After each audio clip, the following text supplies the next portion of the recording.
nuevo sobre el derecho de mercado. El tema actual es Derecho Administrativo. Un poquito sobre el doctor Hans Huertas. Está especializado en Derecho Procesal Constitucional y Administrativo con una maestría en Negocios Públicos. ¿Ok? Entonces, no se olviden de hacer preguntas, levantar la manito y nada, podemos comenzar con el doctor Hans Huertas. Muchas gracias. Gracias, Estela. Siempre es gratificante este tipo de actividades académicas. Quiero extender mi agradecimiento al estudio y también saludar a cada uno de los que están participando el día de hoy. Es siempre agradable, como mencionaba, realizar este tipo de actividades académicas y más cuando el estudio busca promover el conocimiento, ¿no? Y la formación académica de quienes integramos. El día de hoy se me ha invitado a poder participar en un tema de derecho administrativo dentro de lo que es el curso de derecho de mercado. Entonces, dentro de la temática que se ha considerado, se ha visto varios puntos, ¿no? Desde el enfoque constitucional del derecho administrativo hasta el punto de vista del derecho económico y la regulación económica. Dicho eso, vamos a comenzar esta pequeña clase que va a durar un par de minutos y hacerlo lo más concreto posible con la finalidad de que todos ustedes puedan entender estos preceptos, ¿no? Que suelen un poquito ser especializados, ya que el derecho administrativo es muy amplio, pero cuando tratamos de explicarlo de manera muy concisa, muy concreta, vamos a ver que nos permite y nos ayuda a poder ser entendible. Un minuto para poder compartir con ustedes la pantalla. O hago algo. Estela, te puedo compartir a ti por WhatsApp para que tú lo puedas ir trasladando mejor, para no perder la visualización de la pantalla. Ok, está bien.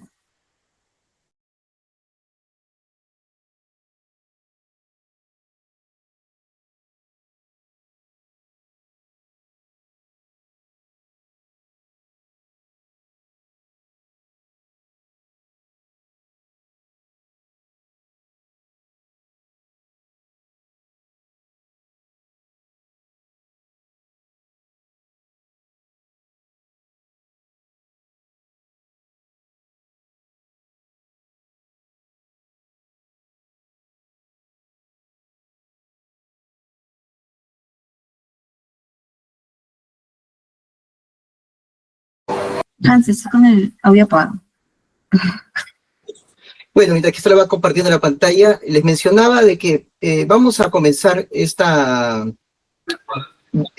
sesión viendo lo que es la constitucionalización del derecho administrativo.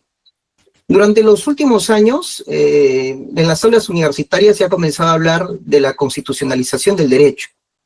Y hemos pasado de lo que se entiende como un Estado de derecho a un Estado constitucional de derecho. Algo que no es, por así decirlo, algo novedoso, ¿no? Ya en la corriente europea y la corriente americana siempre han buscado establecer la constitucionalización de la ley. Sin embargo, en países sudamericanos y latinoamericanos hemos tenido siempre esa dificultad de poder comprender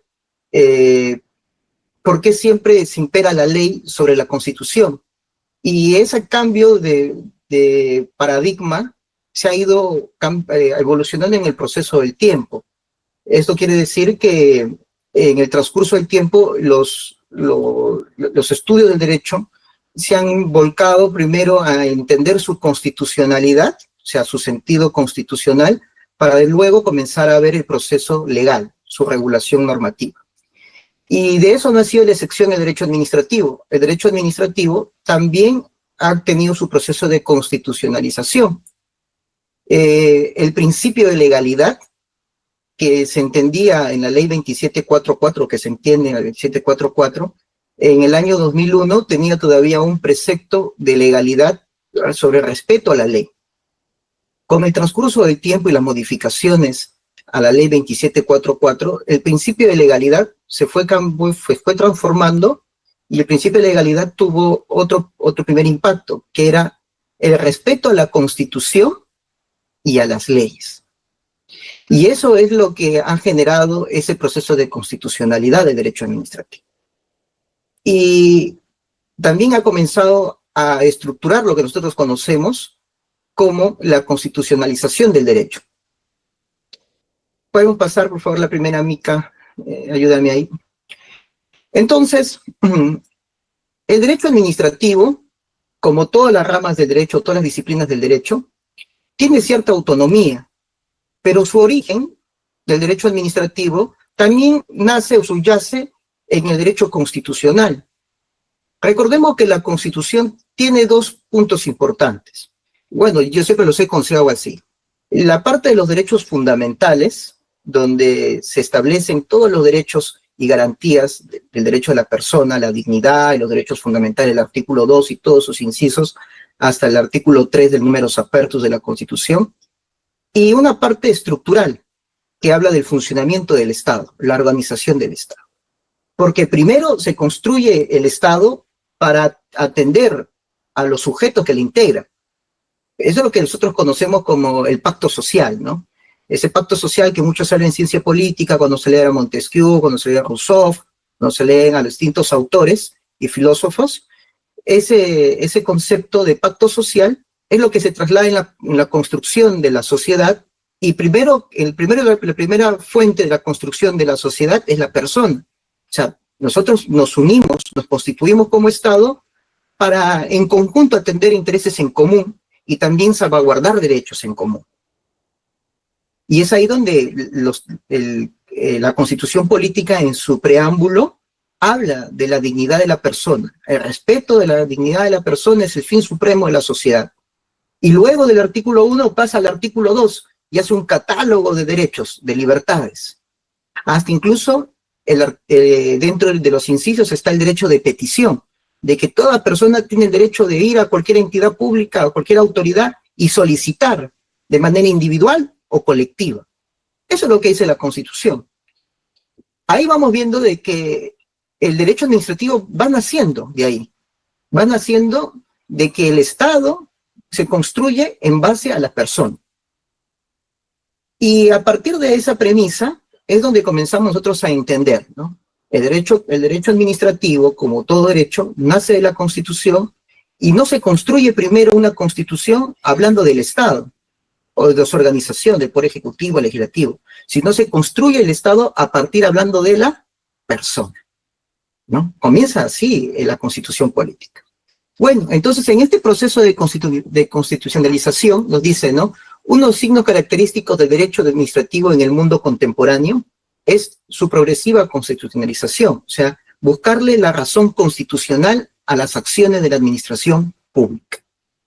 Y ahí vamos a entender, cuando comencemos a ver algunas funciones que tiene la administración pública que son reconocidas a nivel constitucional. Supera su tradición contenida de orgánico y dogmático relativo a la organización básica del Estado y del régimen de los derechos y garantías constitucionales, ¿no? Entonces, el derecho constitucional comienza a superar simplemente sus dogmas, la parte dogmática y la parte organizacional, para comenzar a ver lo que se llama la incorporación normativa de principios de la organización y el funcionamiento de la administración pública en la actividad administrativa del Estado. El Estado tiene como fuente principal el bien común. Uno de los fines del Estado es el bien común, aparte de otros fines que tiene el Estado que busca cubrir, como la seguridad jurídica, la seguridad social. Uno de sus fines es el bien común. Y ahí es donde incorpora la finalidad que tiene el Estado frente a la persona. Pasamos, por favor, Tela, a la siguiente PPT. Y esto nos va a comenzar a dar varios espacios, varios tiempos, ¿no? En un primer lugar hasta un sexto lugar, ¿no?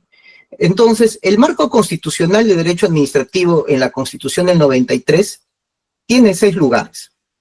En primer lugar está el principio de legalidad. En particular, el principio de legalidad está referida no solamente a la estructura normativa de la ley. Cuando nosotros hablamos de la estructura normativa de la ley, recordemos que la mal llamada pirámide de Kelsen nos establece una estructura piramidal de la supremacía de las normas. Y la primera supremacía normativa está en la Constitución.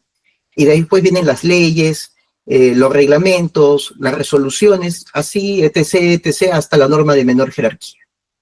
Entonces, el principio de legalidad que recae sobre la primacía constitucional es porque nos da a entender que la ley no puede ser distinta o contraria a la ley, a la Constitución.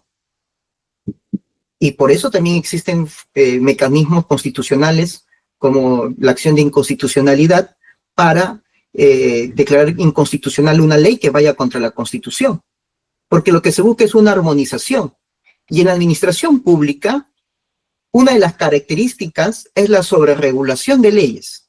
O sea, se producen un montón de leyes, después se emiten resoluciones y decretos aprobando las resoluciones de la reglamentación de la ley, y después resoluciones ministeriales, y después directivas, y toda esta sobreregulación en algún momento genera quiebres y afecta derechos constitucionales de los ciudadanos, como el derecho de petición.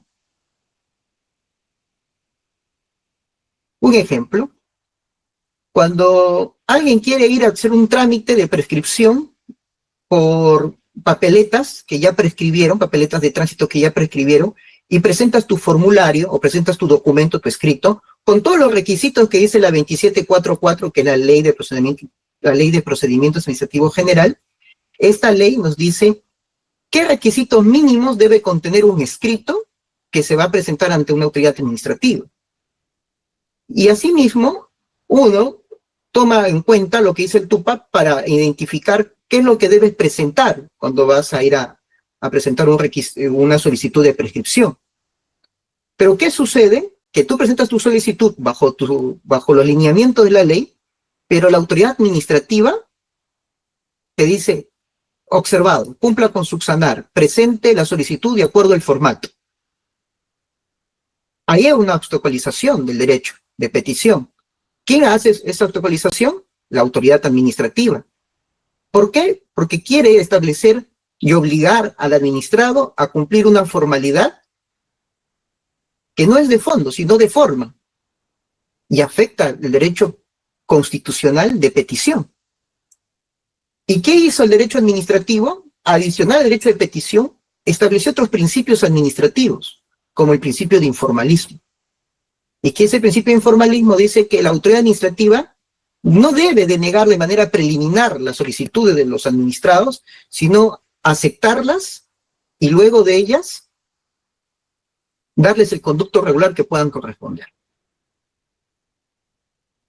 Ese es en un primer lugar el principio de constitucionalidad del derecho administrativo respecto al principio de legalidad. Y el principio de legalidad también recubre dos factores importantes. El primer factor principal del principio de legalidad es el cumplimiento de la ley y que los procedimientos se den conforme la ley lo establece. Y el segundo fundamento del principio de legalidad es la competencia. Es que la persona a quien vaya a tomar la decisión legalmente tenga las facultades que la ley le haya atribuido. Si no, ahí va a existir un quiebre, una afectación. Otro segundo aspecto de la constitucionalidad del derecho administrativo es lo relativo a la organización del Estado, la distribución vertical del poder público y los que rigen en las personas jurídicas estatales. El conflicto de competencias es un tema a menudo. Y ahora ustedes van el conflicto entre el Poder Judicial, el Poder Ejecutivo, el Poder Judicial con el Poder Ejecutivo, el Poder Ejecutivo con el Poder Legislativo, el Ministerio Público, los organismos autónomos como el Ministerio Público, la Junta Nacional de Justicia, el Jurado Nacional de Elecciones. Todos ellos tienen atribuciones constitucionales, pero también existe en este primer principio la organización del Estado, como un sistema vertical del poder público y las personas jurídicas estatales, de la función que cumple cada una de ellas. Por favor, al siguiente, Estela. En un tercer lugar, tenemos la separación, ¿no? La separación horizontal, orgánica del poder del Estado.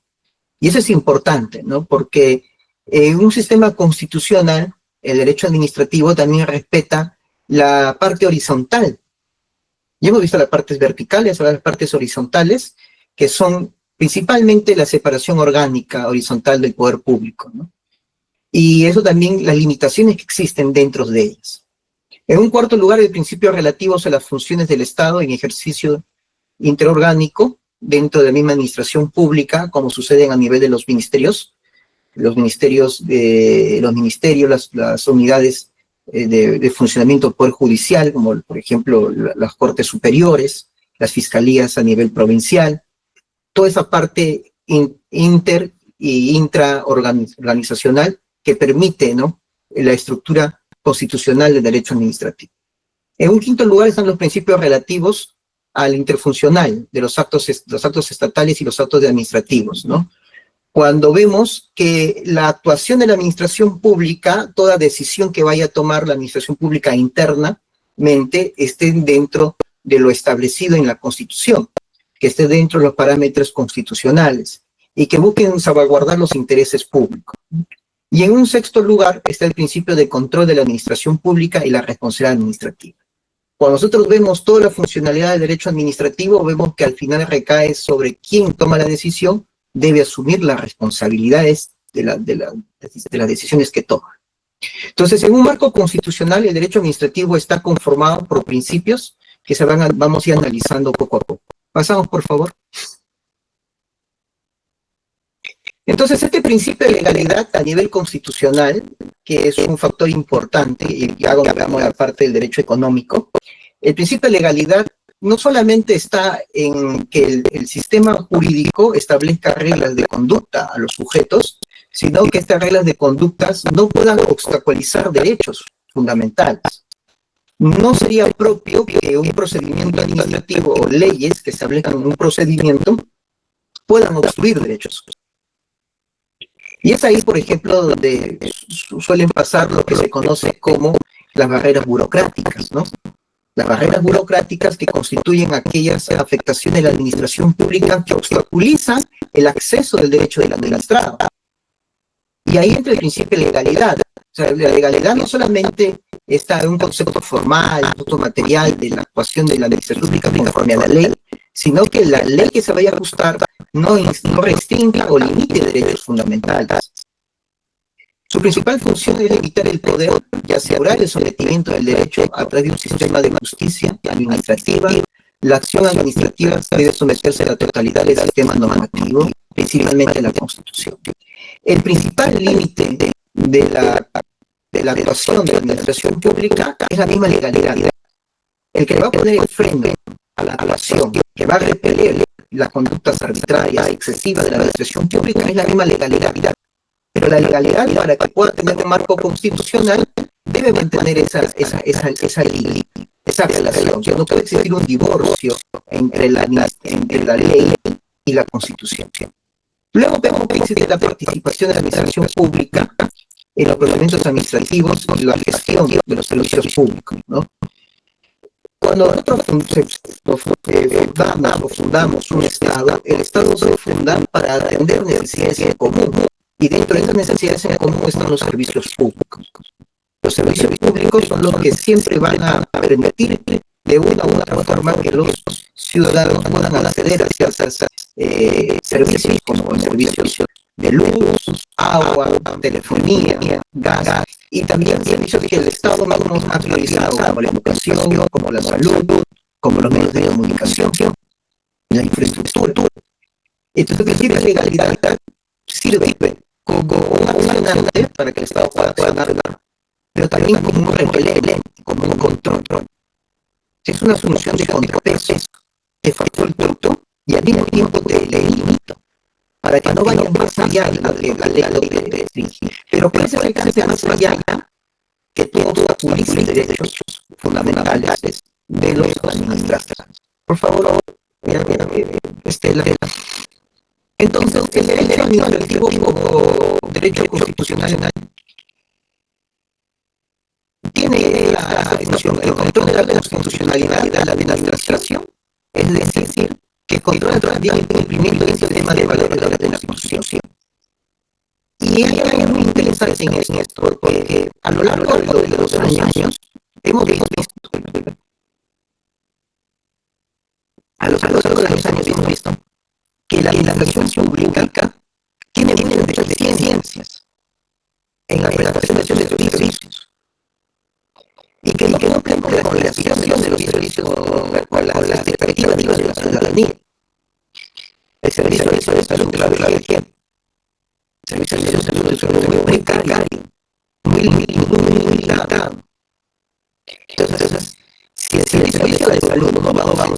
salario, ve que existen muchas versiones, no se está dando lo que palpablemente quiere la Constitución, que es el derecho a garantizar la vida y la integridad física y mental de las personas.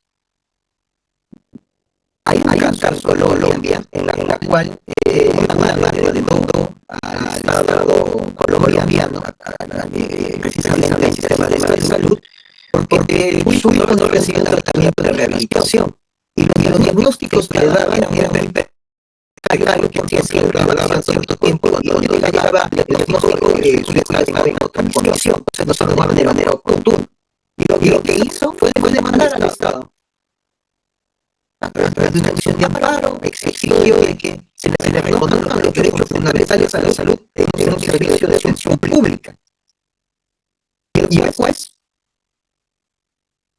constitucional, que no debe haber hecho un juez administrativo con conceptos constitucionales, es advertir de que la fundamentación de un derecho fundamental de derecho a la salud en un acto administrativo, en los procedimientos administrativos del Servicio de Salud Pública, se vean restringidos y que no alcancen la aspiración constitucional que es garantizar la integridad física y mental de las personas.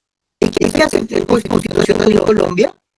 Dice, bueno, entonces lo que vamos a hacer es ordenar el sistema de salud de que se tenga un diagnóstico oportuno, o sea, que se dé un diagnóstico real, no como sucede acá en nuestro país, ¿no? Tienes un problema de salud y necesitas sacarte una radiografía y la radiografía tienes que sacártela en el momento, no de acá a 5 meses. Tal vez para esa fecha ya la persona haya pasado por una cirugía, o se haya tenido que atender, o tal vez ya no esté en vida. Entonces no hay una oportunidad en la ascensión. Lo que hacía la Corte colombiana era establecer que el funcionamiento de la administración pública debería garantizar los valores y aspiraciones de la Constitución. Entonces, de una salud oportuna y de un diagnóstico real, y asimismo, como la señora tenía condición de pobreza, darle las facilidades para que esta persona pueda acceder, porque el niño necesitaba rehabilitación, pero tenía que trasladarse como 3 horas. Y en condiciones de una combi, en un transporte público que no garantizaba que esta persona, por más que sea la rehabilitación, pueda mejorar.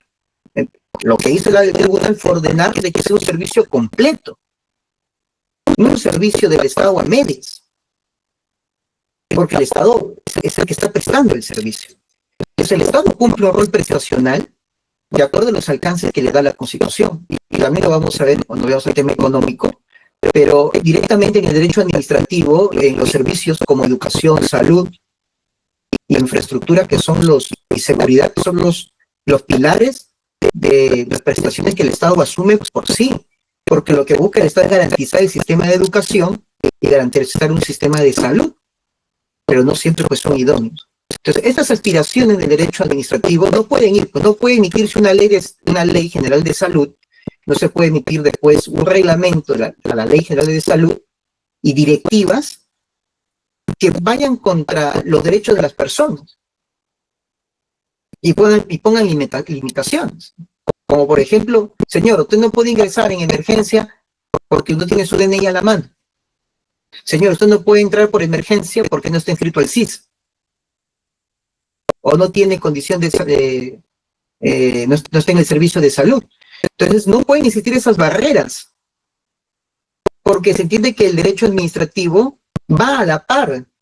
No, es que la norma lo dice. Usted, en mi protocolo de procedimiento, se exige que usted debe cumplir previamente y su identificación con su DNI. Estás en una situación de emergencia, ¿cómo vas a pedir un DNI?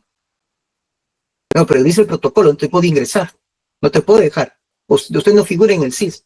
Primero se da la atención, porque el derecho administrativo lo que va a hacer es justificar la necesidad a nivel constitucional para poder reconocer el derecho. Por favor, Estela, el siguiente. Bueno, esta es la parte del Estado. A ver, por favor, el otro. Ya. Te voy a pasar el otro PPT.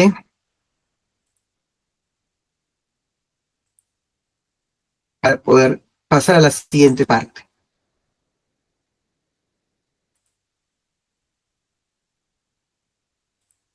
Hans, tenemos una pregunta de Javier. ¿Sí? Consulta de que eso también pasa en las clínicas. Las clínicas tienen otra condición por su situación de que ellos son privados, son particulares, pero el derecho a la salud es un derecho constitucional y no habría por qué una empresa no reconocer el derecho constitucional de una persona como el acceso a la salud. Por más que se diga, no, el paciente tiene que atenderse en los estados de emergencia, el centro de salud tiene que atender. De ahí verá de dónde la persona va a tener que cubrir el gasto, pero primero está la atención del derecho a la salud. Ese es el primer punto. No se puede dejar de atender a una persona en una situación de una emergencia. Y eso mismo lo establece las normas, principalmente la Ley General de Salud. Un minuto. Entonces, eso rige para todos. Es igual que el sistema educativo. Nadie puede dejar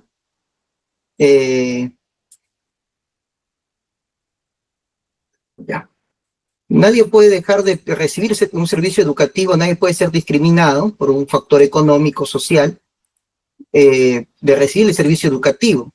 No podría existir limitaciones, ¿no? Pero existen instituciones particulares que también dan el servicio educativo y que cobran un cierto monto para acceso al servicio educativo, una pensión y otras exigencias, ¿no? Pero el derecho a la educación pública es gratuito. El derecho a ingresar a un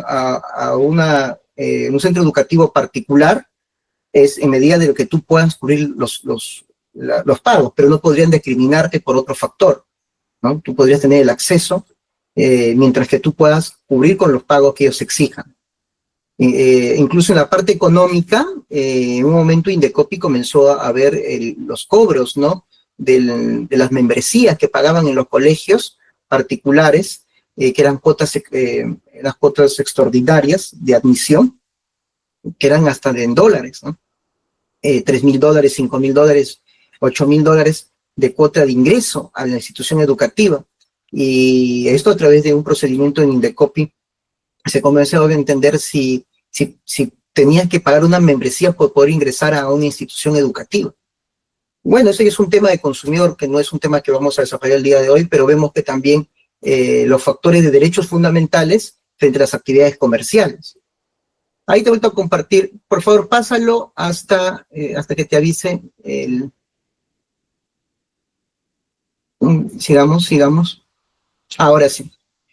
Muy bien. Entonces, ahora vamos a entrarnos a este tema que ya es el desarrollo de este curso que está dirigido a lo que es derecho económico.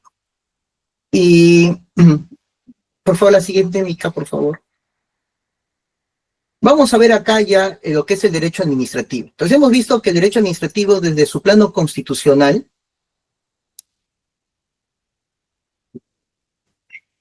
como todo derecho, obedece directamente a lo que la Constitución establece dentro de el marco constitucional. El marco constitucional es importante porque nos da las primeras luces de qué es lo que la sociedad, el Estado peruano busca. La Constitución es una norma, al inicio era un sistema normativo político, ahora es un sistema normativo y político, pero también es inspirativo, porque la Constitución inspira a la creación de leyes con la finalidad de alcanzar los fines del Estado. Y el derecho administrativo también es parte de eso, porque como todo derecho, el derecho administrativo constituye la relación jurídica entre el Estado y las personas. El Estado en todas sus estructuras, ¿no? Pueden ser los poderes del Estado, poder ejecutivo, legislativo, judicial, los organismos autónomos, el Tribunal Constitucional, el Ministerio Público, la Junta Nacional de Justicia, y también otros organismos, ¿no? Como la RENIEC, OMPE, y organismos reguladores, que tienen cierta autonomía, como OSINERMIN, OSICTEL, OSITRAN, y así ha ido desconcentrando ciertas autonomías para generar un equilibrio dentro de la administración pública. Entonces, el Estado como un primero parte del derecho administrativo y con la otra parte es la persona, ¿no? La persona entendida como persona natural o como persona jurídica. Ya la persona jurídica sabemos que puede ser derecho público o derecho privado, o lo que hoy también conocemos como las APP, ¿no? Asociaciones público-privadas, en las cuales interviene una entidad pública con un privado para hacer en conjunto un proyecto de inversión. Ya el tiempo irá diciendo cómo funciona la naturaleza de las APP en el transcurso del tiempo, de acuerdo a cómo va avanzando esta nueva figura de las asociaciones público-privadas, pero principalmente conocemos que existen las personas jurídicas de derecho público, que son las entidades, y derecho privado, que pueden ser con fines de lucro o sin fines de lucro, ¿no? Las sin fines de lucro, las que están en el Código Civil, no tienen finalidad de obtener ganancias, como las asociaciones, fundaciones y comités y comunidades campesinas, y las con fines de lucro, que están directamente relacionadas a la Ley General de Sociedades, ¿no? Incluso también lo que son las empresas individuales de responsabilidad limitada, las IRL, ¿no? Pero tenemos la SAT, la CRL, la SA, y infinidad de personas jurídicas. Entonces, cualquiera de estas personas que interactúe con el Estado va a encontrarse frente a una relación de un derecho administrativo, una relación jurídica de derecho administrativo. ¿Y qué trae como consecuencia esta relación jurídica entre el Estado y una persona? Trae el reconocimiento de un derecho, alguien que quiere exigir al Estado que se le reconozca un derecho, si una persona natural, de repente solicite una pensión, de repente solicite una autorización, una empresa que quiera un permiso, o una empresa que quiera una concesión, una empresa que quiera tal vez realizar una autorización para un tema de un yacimiento minero X, ¿no? Reconocimiento de derecho, que se nos reconozca, nos otorgue, nos autorice un derecho. Pero también puede existir relación de obligaciones. También hay obligaciones de los administrados frente al Estado, ¿no? Y eso es en cumplir, después vamos a ver el tema de las normas, la regulación social y las responsabilidades.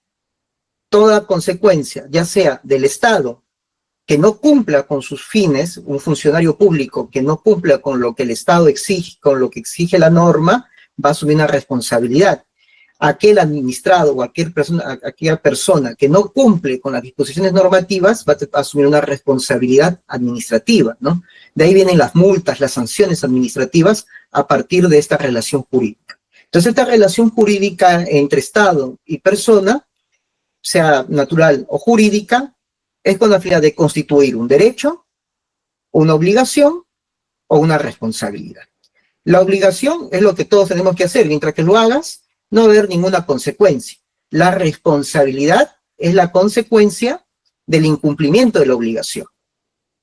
Ahora, ¿de dónde vienen las obligaciones? ¿De dónde vienen los derechos? ¿De dónde vienen las responsabilidades? Vienen de la regulación social y la regulación económica. La regulación social son las que fijan las conductas de los sujetos. Ustedes, si van a una discoteca y prenden un cigarrillo, es muy probable que les digan que lo apaguen, porque están en un lugar cerrado. ¿Eso es porque la discoteca piensa en la salud de sus consumidores? ¿O por qué creen que la discoteca lo hace?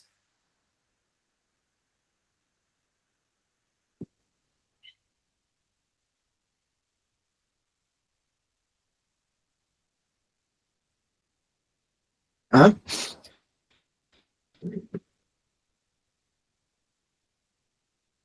Bueno, lo hace. A ver, dice Ryan.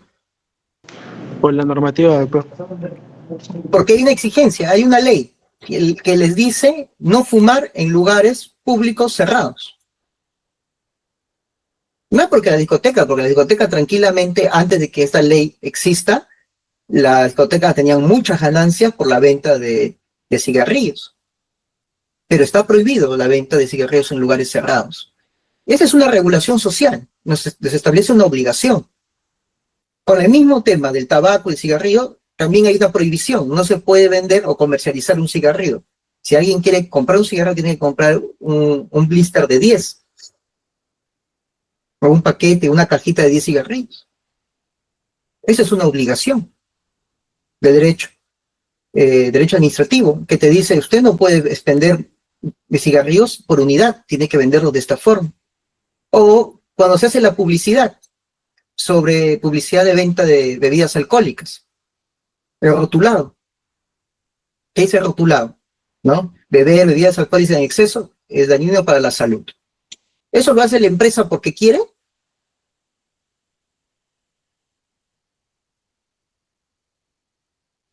No, lo hace porque hay una obligación, hay un mandato legal, hay una obligación legal.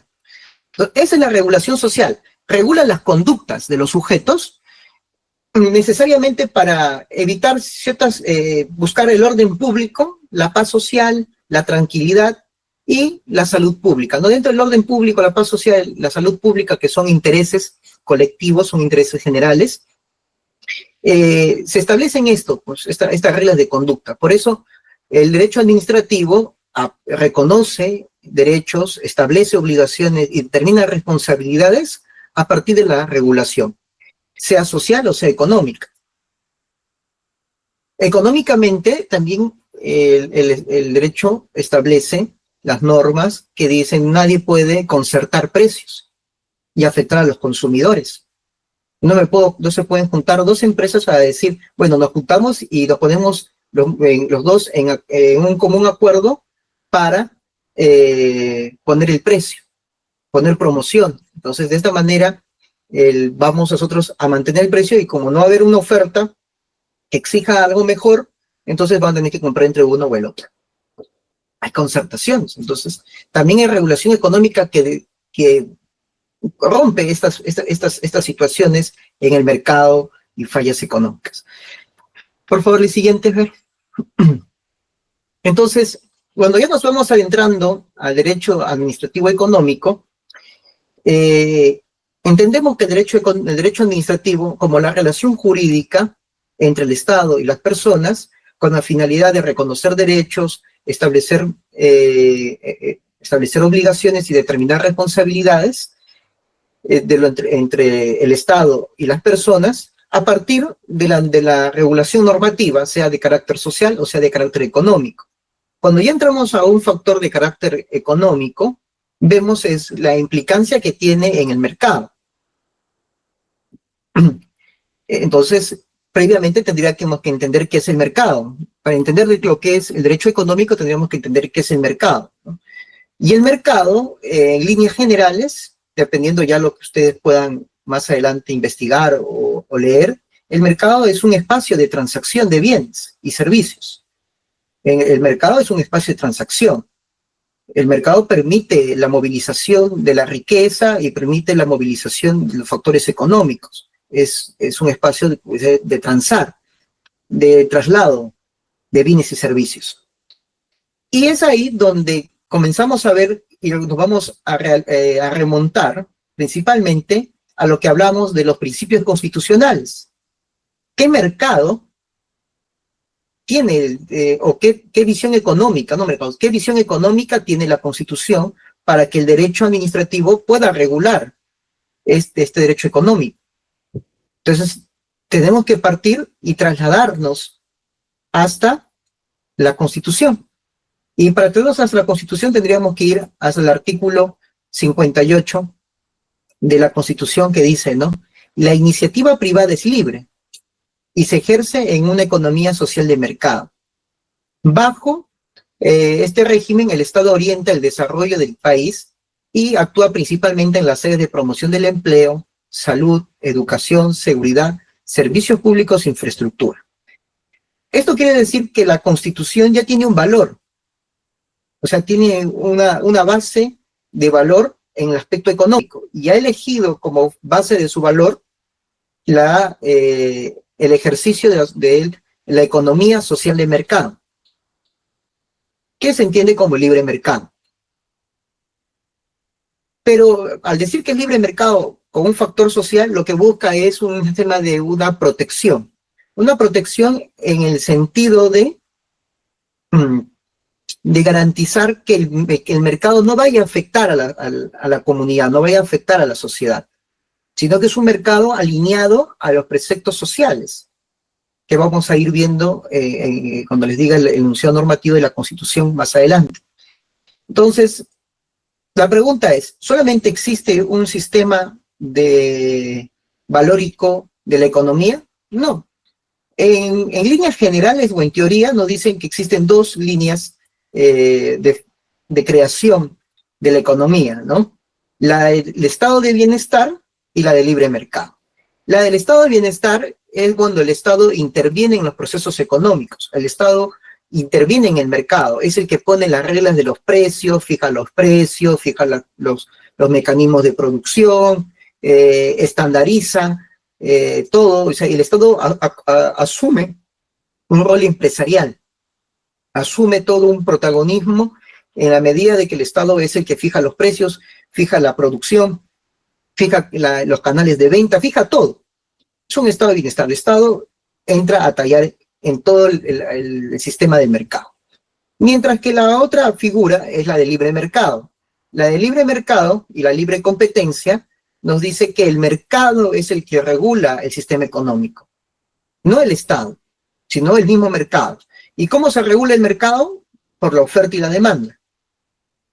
Entre más oferta, mayor demanda, y va a haber el juego de las necesidades, y esto va a establecer que la economía se pueda dinamizar, se pueda construir. Entonces ahí ya no entra el Estado a tallar, sino los operadores o los agentes económicos, que son todos, ¿no? El proveedor, el consumidor, el productor, el comercializador, o sea, toda la cadena, ¿no? Desde el que cosecha la papa hasta el que lo industrializa y el que lo distribuye, el que lo pone en una tienda y el que lo consume. O sea, toda una cadena. Entonces, el mercado es el que regula todo el proceso de producción y medida de libre mercado, que es la oferta y la demanda. Y esta oferta y demanda está en una libre competencia, que constantemente los sujetos van a intervenir y van a interactuar. Entonces, eso es lo que dice el artículo 58 de la Constitución. Por eso dice que la iniciativa privada es libre, o sea, que la oferta económica, la oferta de poder realizar el desarrollo económico de un país viene de la iniciativa del particular. El particular es el que va a traer al mercado, al entorno, lo que va a ofrecer, y eso es lo que el Estado está buscando, que el privado sea el que promueva la inversión. Y se ejerce en una economía social de mercado, ¿no? En una libre competencia, en un sistema donde el Estado es un supervisor que va a establecer sobre las reglas de juego para que el mercado pues no pueda tener ciertas fallas al momento de las operaciones y las transacciones.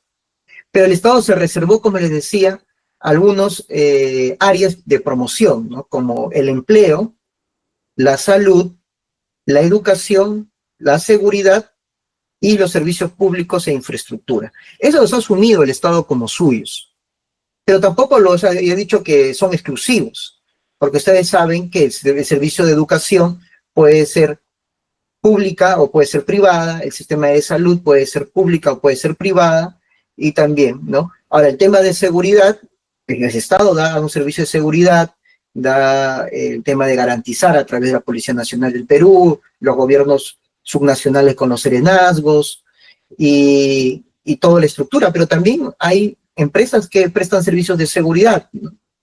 Ahora con la ola de inseguridad también hay un sector privado que también busca un mercado, que es la seguridad, para poder ofrecer un servicio. Y los servicios públicos que son propios del Estado porque constituyen de bienes naturales o de prestaciones básicas como el sistema de luz, de agua, de telefonía, que el Estado los concesiona. Lo concesiona, lo da para que un tercero particular sea el que lo masifique y le haga llegar al alcance de todos. Igual que la infraestructura, ¿no? Para desarrollarse, infraestructura en carreteras, hospitales, instituciones, megaconstrucciones, que también ahora el Estado lo está haciendo a partir de las APP, ¿no? Que los privados también pueden invertir en infraestructura porque genera empleabilidad, genera crecimiento y también va a tener un sistema económico, va a fortalecer el sistema económico. Por favor, el siguiente, Estela.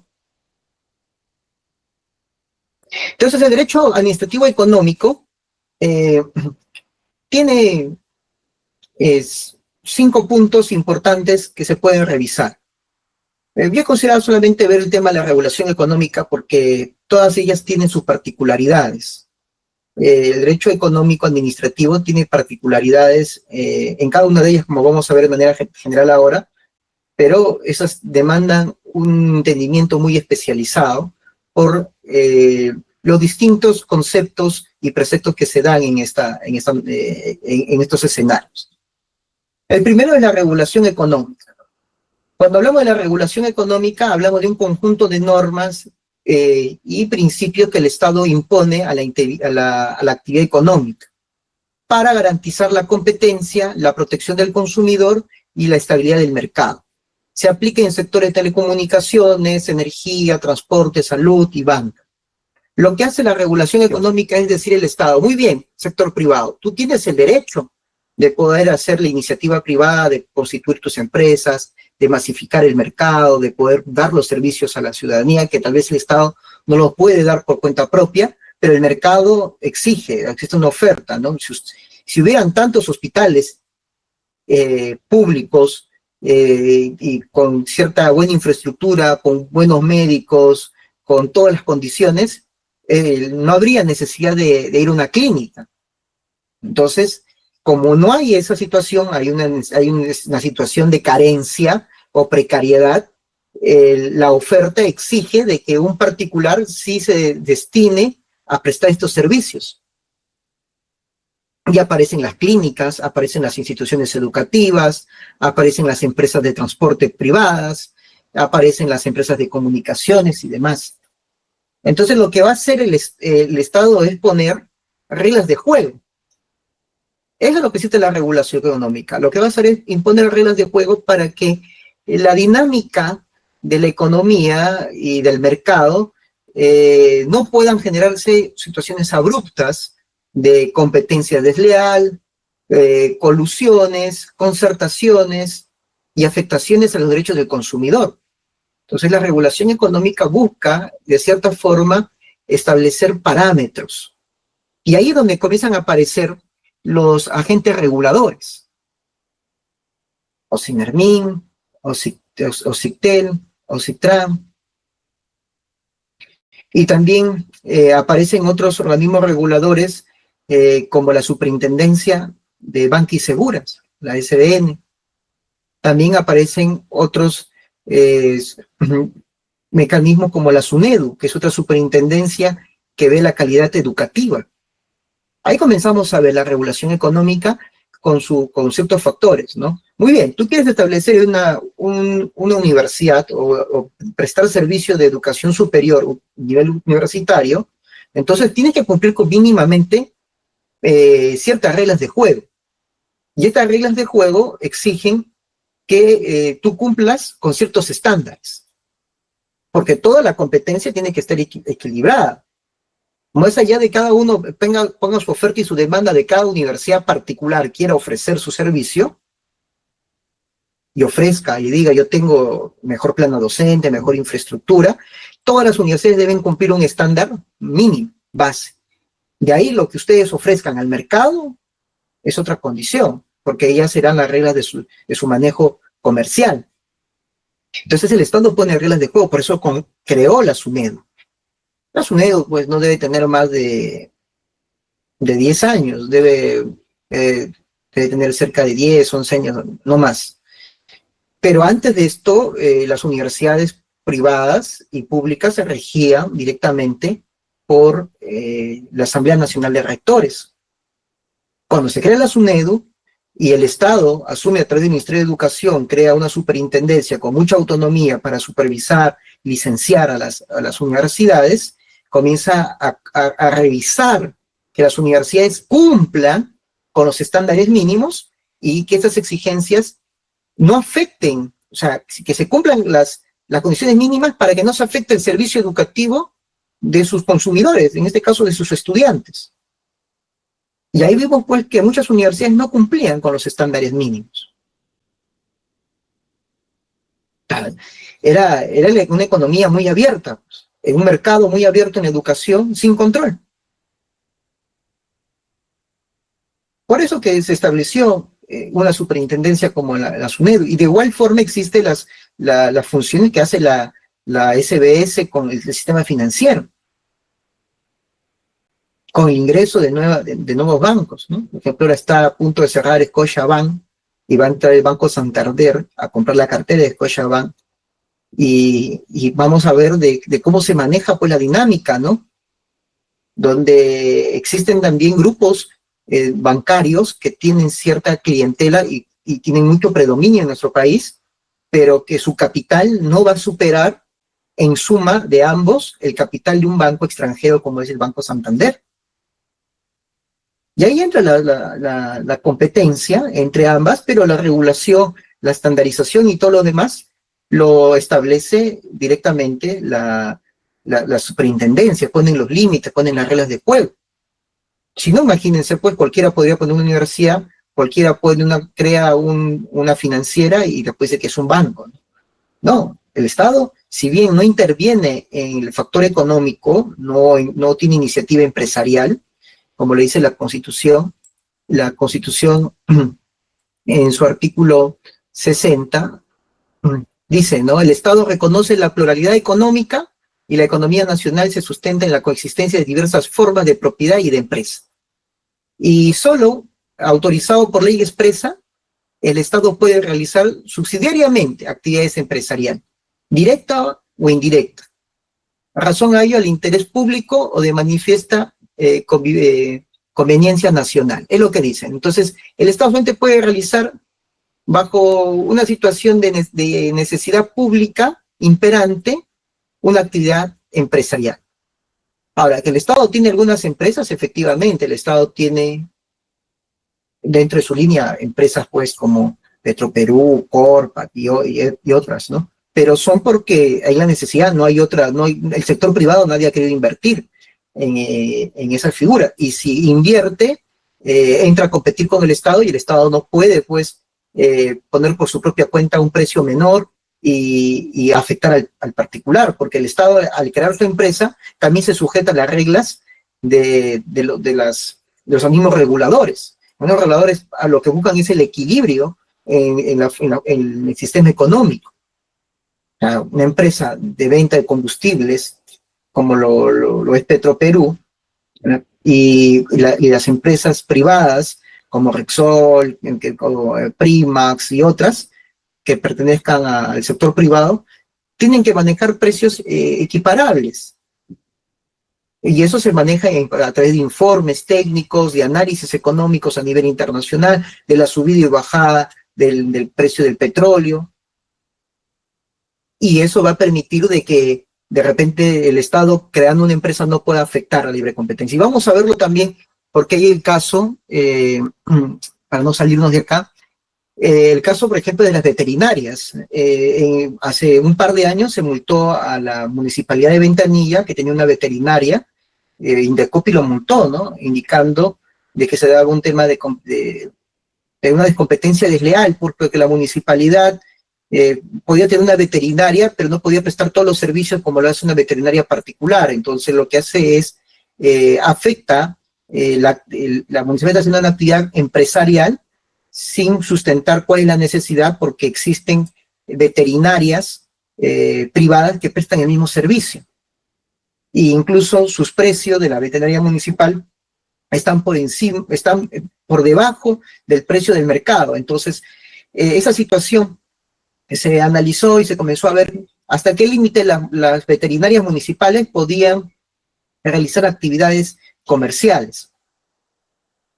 Entonces ya no era pues que la municipalidad pues que te podía costar un servicio de ecografía para ver si tu mascotita pues está embarazada o no, que te iba a cobrar pues 20, 30 soles, si tú te ibas a una particular te costaba 90, entonces lo que va a hacer es, la municipalidad si va a seguir prestando el servicio de tener que equilibrarlo al mismo precio del particular.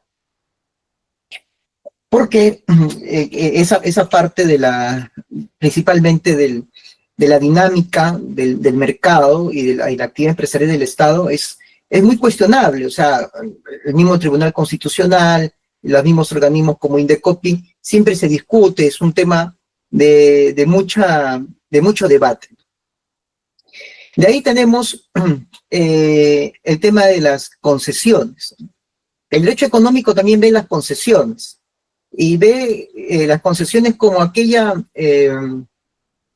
contratos por el cual el Estado le otorga a un particular, a un tercero privado, para que realice ciertas explotación o cierta infraestructura, construcción o explotación de recursos naturales por un tiempo determinado, porque no lo puede hacer. Por ejemplo, las concesiones mineras o las concesiones de las vías públicas. Las rutas de Lima, que también es un punto de partida en la discusión sobre las concesiones. Lima vemos que tiene pues un montón de peajes, ¿no? Hay la ruta amarilla, que da de Evitamiento hacia camino al aeropuerto, la ruta del norte, de Ancón, después había otra ruta de la Panamericana Norte, pero en Puente Piedra, y después pasábamos Evitamiento, llegando antes de llegar al Jockey, había otra tranquera, que era otra concesión, que también hay de rutas de Lima, y después, llegando a Lurín, también había otro lugar donde te cobraban por la concesión, en este caso, de rutas, ¿no? Entonces, cobran esos peajes en medida de que el Estado ha concesionado para que ellos inviertan en infraestructura. Como el Estado no puede invertir en infraestructura y mantener esas pistas que son vías públicas de mucho tránsito, porque hay mucho tránsito, hay mucha fluidez, y hay que estar haciendo mantenimiento a las pistas, hay que siempre estar acondicionándolas. Entonces, si no puedo mantenerlas, las concesiono, y el concesionario pues tiene que ganar de lo que va a invertir, tiene que recuperar su ganancia, y para eso pues ingresa y el Estado le concesiona y le da por un cierto tiempo para que puedan ellos explotar y recuperar su inversión y tener sus ganancias de esa concesión. Ahí viene el tema de las concesiones, que es otro factor del derecho económico administrativo, derecho administrativo económico. Entonces, la concesión pasa por ese lado, ¿no? Y igual sucede con las concesiones que tiene con las líneas telefónicas, las concesiones que tiene con las empresas de radio y difusión, de las de televisión, las empresas de telecomunicaciones, también las de energía eléctrica, bueno, en agua, mayormente como Ceapal son empresas públicas que lo han tomado para poder administrar. Y ahí vemos las concesiones, disculpen, como un punto muy importante en el derecho administrativo económico, porque es un factor, ¿no? de que el Estado deja de dar un servicio público o deja de hacer un valor de infraestructura, construcción de medios de comunicación, canales de pistas, veredas, canales de comunicación, para que un tercero los tome, un particular, y esto a través de la concesión pueda administrar. De ahí tenemos las contrataciones públicas. Las contrataciones públicas también es un factor importante en el derecho administrativo económico, ¿no? El Estado es uno de los principales compradores. Muchas empresas particulares, privadas, tienen mucho interés de contratar con el Estado.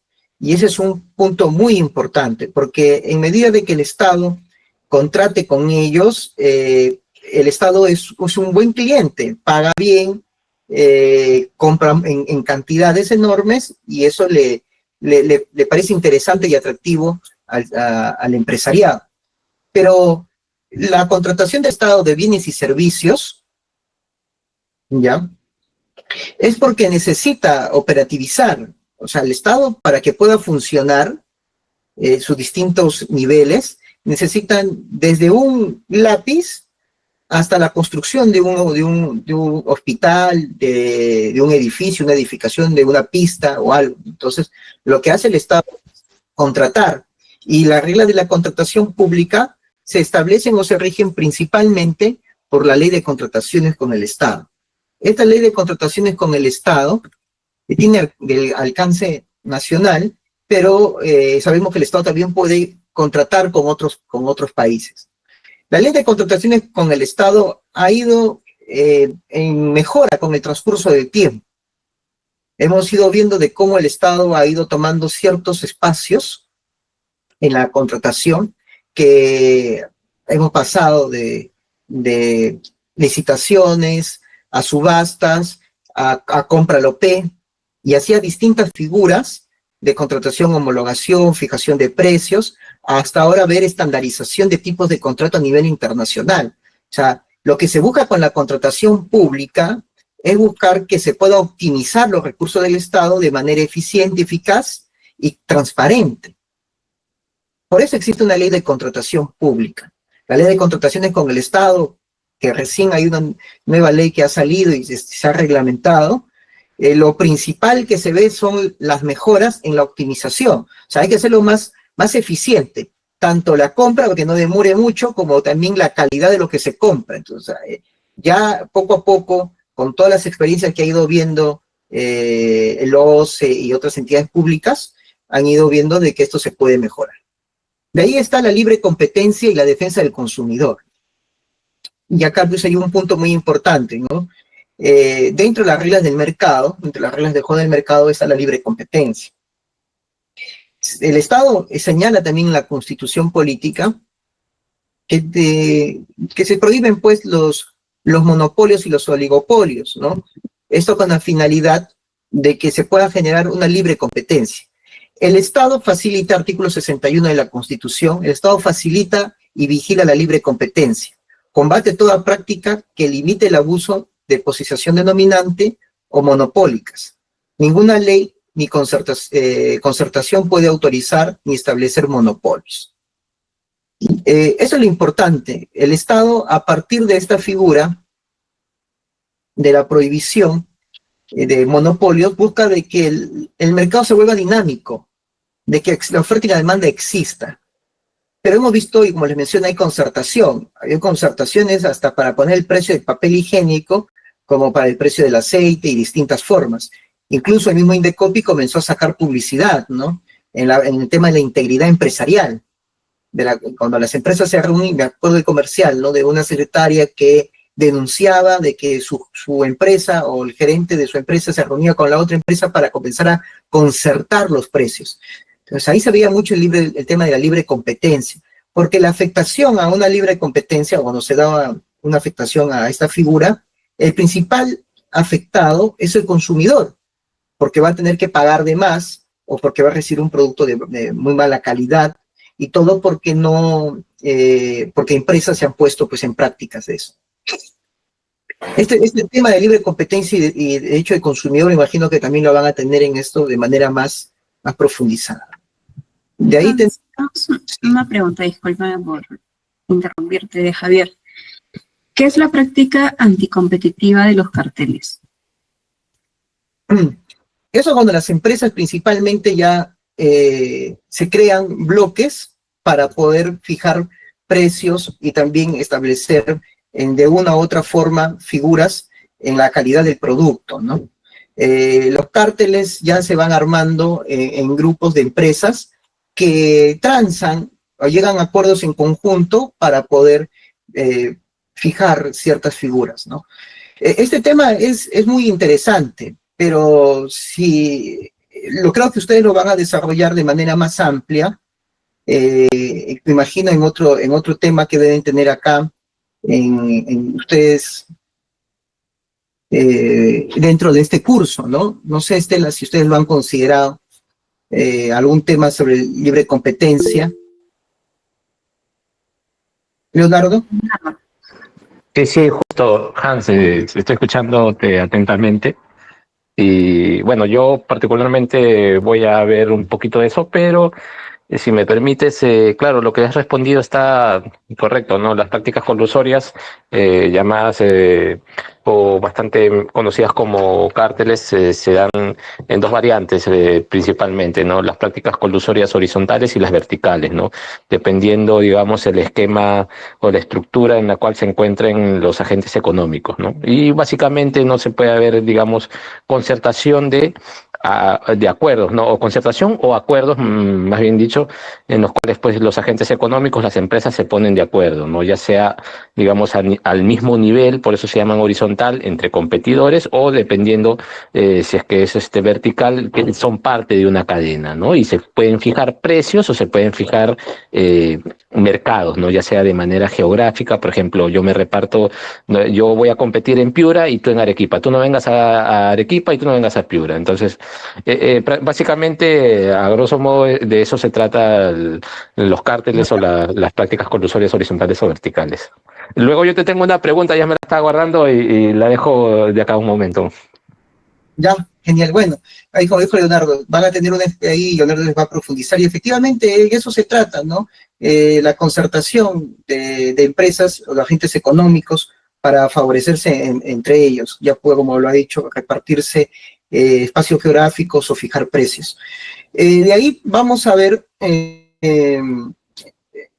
lo que es la intervención del Estado en la economía, ¿no?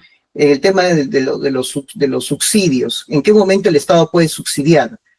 Aranceles, control de precios, regulación para evitar crisis económicas y garantizar el bienestar social. El Estado en ciertos momentos puede ustedes deben recordar que había una crisis hace un par de años atrás sobre el tema del combustible, y el combustible pues llegó a costar hasta 25, 27 soles, y había escasez del GLP y todo un problema en el tema del tema del combustible acá a nivel nacional como internacional. ¿Y qué hizo el gobierno? Creó un fondo, ¿no? El gobierno de Castillo creó un fondo para que equilibre en cierto momento esas situaciones. Entonces, cuando hay baja y el precio está, entonces se creó un fondo para que pueda de una manera subsidiar y no afectar a los consumidores. En otras también figuras, como el tren eléctrico, es una figura de una asociación pública-privada, en la cual el privado administra el tren y todo lo demás, pero el Estado, de lo que puede percibir, lo subsidia en el costo del tren. O sea, el costo del tren, que normalmente cuesta 1,50 sol, el costo del tren debería ser de 4 soles. Entonces, las ganancias que podría tener el Estado o el gobierno lo utiliza para darle un subsidio a los que utilicen el tren, de esta manera minimizar el gasto. Estas son formas de que el Estado puede intervenir de una u otra forma para garantizar el bienestar social, ¿no? En tiempos de crisis el Estado puede hacerlo. Pues sí, la siguiente, por favor, Estela. Entonces, ¿qué es la regulación económica? ¿Qué es lo principal en el derecho administrativo económico? Es un conjunto de normas y principios y medidas que el Estado establece para intervenir en la actividad económica, con el fin de garantizar la competencia, corregir fallas del mercado y proteger el interés público. Esos son los puntos más importantes que tiene la regulación económica, ¿no? Su objetivo principal es equilibrar la libertad de empresa con la necesidad de evitar abusos que perjudiquen a los consumidores y a la sociedad en general. Eso es principalmente la regulación económica. La regulación económica tiene como dicha finalidad la intervención del Estado para establecer normativa tanto como principios como ciertas medidas que busquen garantizar el buen funcionamiento del mercado.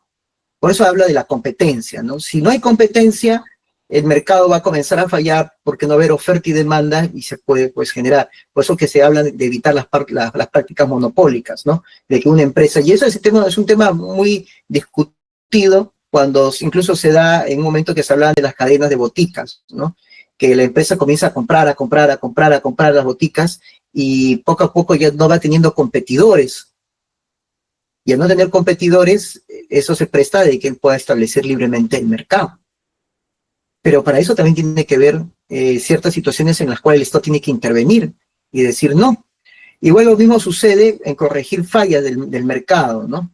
Y a veces las fallas del mercado pues se dan en las figuras de cómo se irrumpe las situaciones concretas en las actividades comerciales, ya sean, pueden ser externalidades, situaciones de necesidad, situaciones complejas, en las cuales lo que se va a buscar es corregirlas. ¿Para qué? Para prevenir de que no puedan suceder más adelante problemas en el factor económico, ¿no? Incluso ahí también podríamos ver qué fallas tiene el mercado efectivamente y que también cómo el Estado también genera ciertas situaciones que pueden afectar el mercado, ¿no? Por ejemplo, las barreras burocráticas. Las barreras burocráticas en las cuales las entidades públicas se establecen y crean mayor complejidad en los procedimientos administrativos, y lo que hacen es obstaculizar el funcionamiento de la economía, ¿no? Porque en el factor económico el tiempo es un factor predominante. Si se afecta en una operación, una concesión, si se afecta una autorización, un permiso, para la empresa repercute en gastos, en muchos temas económicos, ¿no? Una afectación en su economía. Y principalmente proteger el interés público, ¿no? El mercado está la regulación económica está para proteger los intereses de los consumidores, de la ciudadanía, el interés público. Ya hemos visto casos de problemas, por ejemplo, con el tema de la leche, ¿no? Que pasó acá en Perú, pero no lo identificamos acá, sino vino de Panamá, la denuncia. Igual pasó con el tema de los utensilios de limpieza, de estos desinfectantes.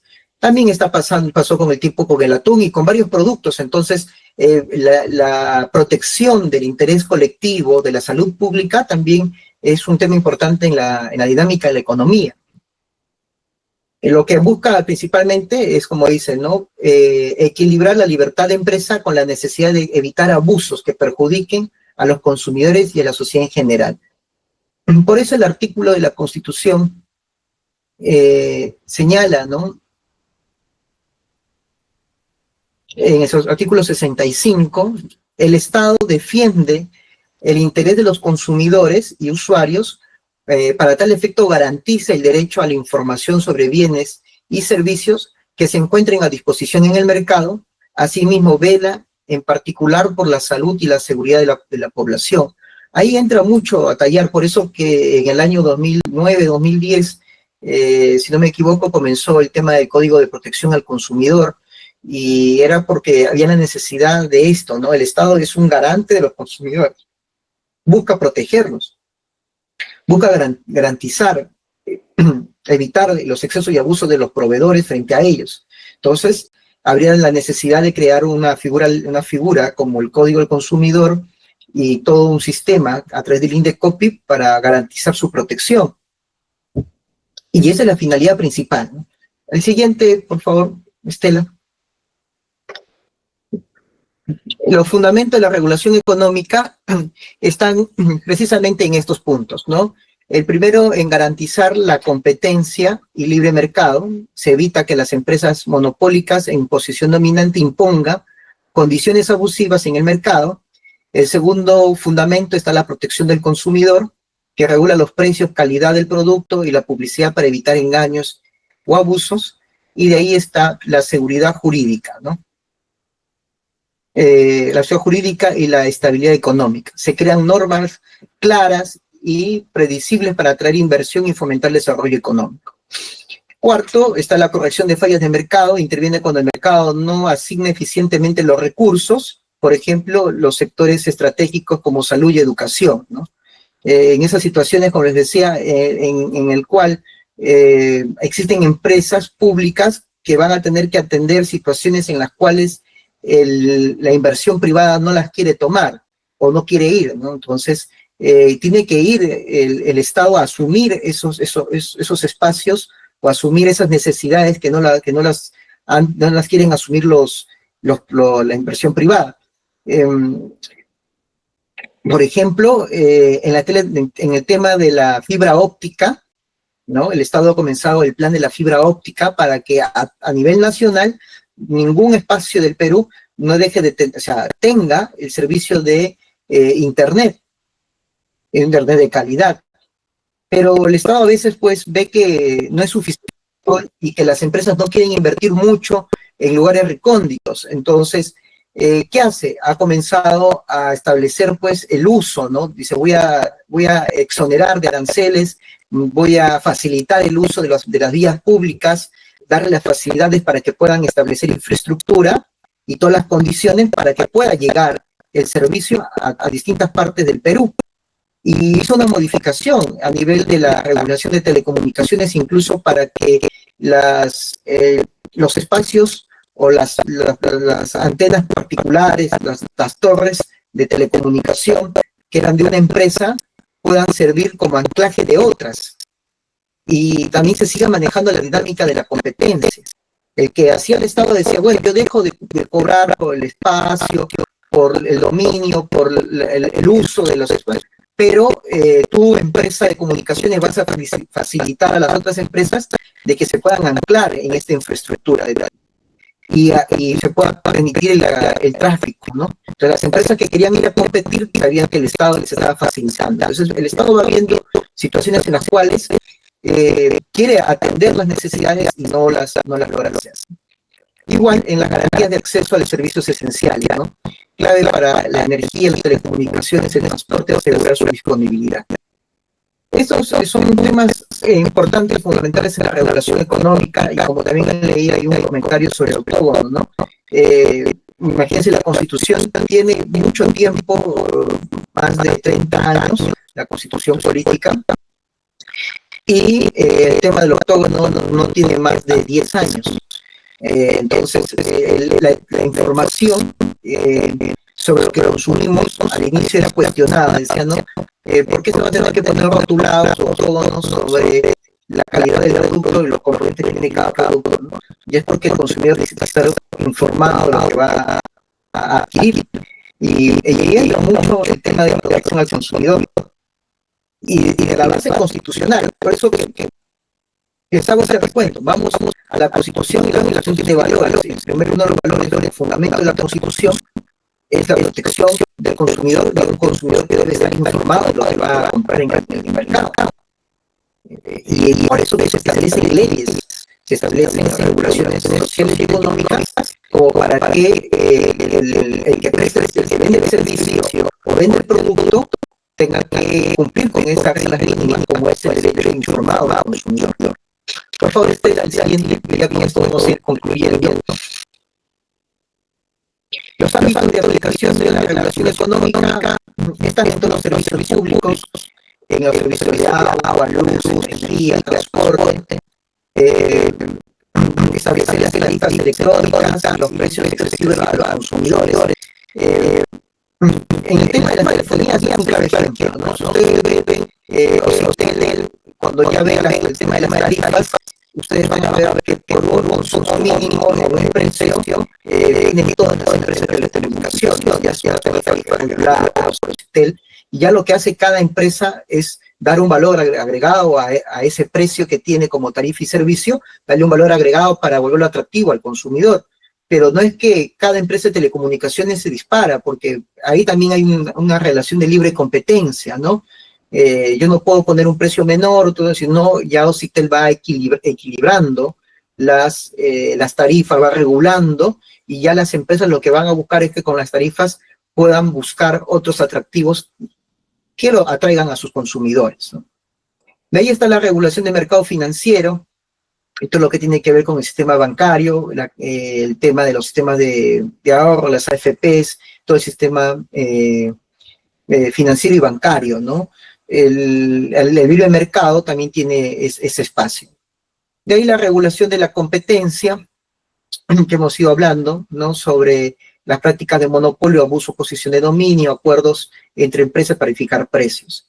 Luego viene la regulación del mercado exterior, en cuanto al tema de la aplicación de las normas de importación y exportación de bienes y productos y servicios a nuestro país, ¿no? y la regulación ambiental social, ¿no? Las condiciones ambientales y las condiciones laborales justas, ¿no? Eso también se ve a partir de la regulación económica porque tiene mucho impacto en el factor económico, el impacto ambiental y también las condiciones laborales de los trabajadores. El siguiente, por favor. Ya para concluir, los instrumentos legales, lo que hace el derecho administrativo económico un poco muy particular es que es muy especializado por sectores. Es tan amplio el derecho administrativo económico que hay regulación para cada tipo de sector. Es un mundo muy aparte el sistema de seguros, banca y AFPs, y el mundo de telecomunicaciones es totalmente distinto. Y si vamos al sistema de energía, el sistema energético es distinto.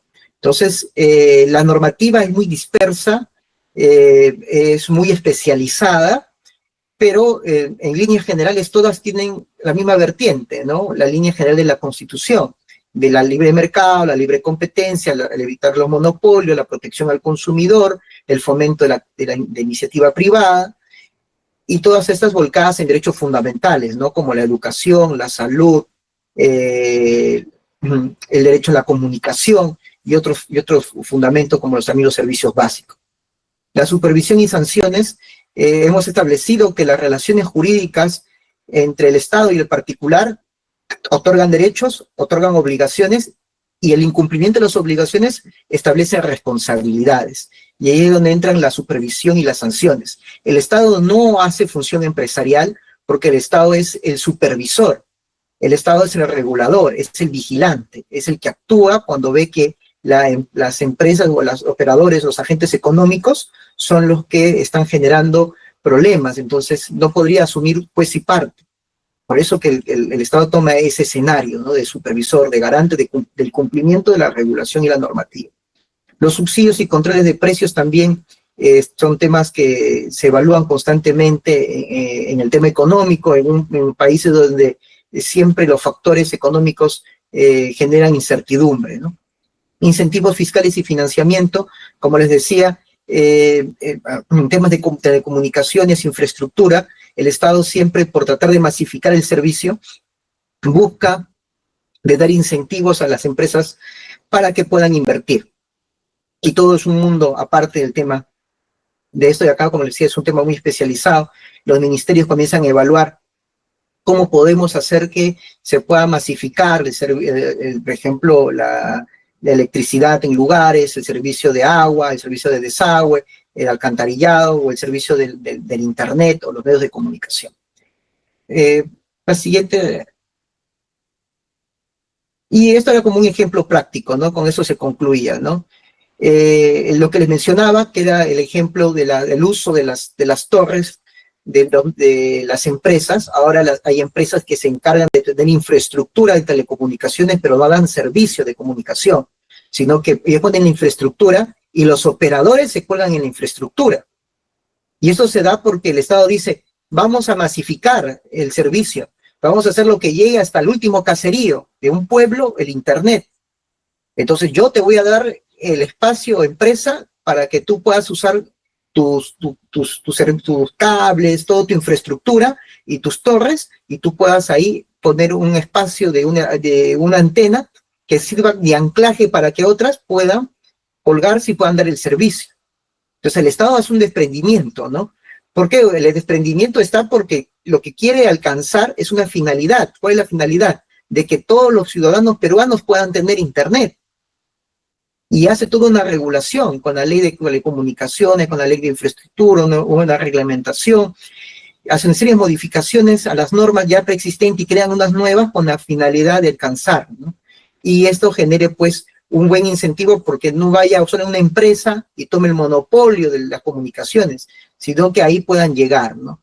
Todas las empresas a presentar sus productos y servicios dentro de este anclaje y paguen, pues, el arrendamiento a un particular que ha hecho la obra en infraestructura, y esto facilite a los medios a las empresas de que puedan, pues, vender sus servicios a las personas que están al interior del país.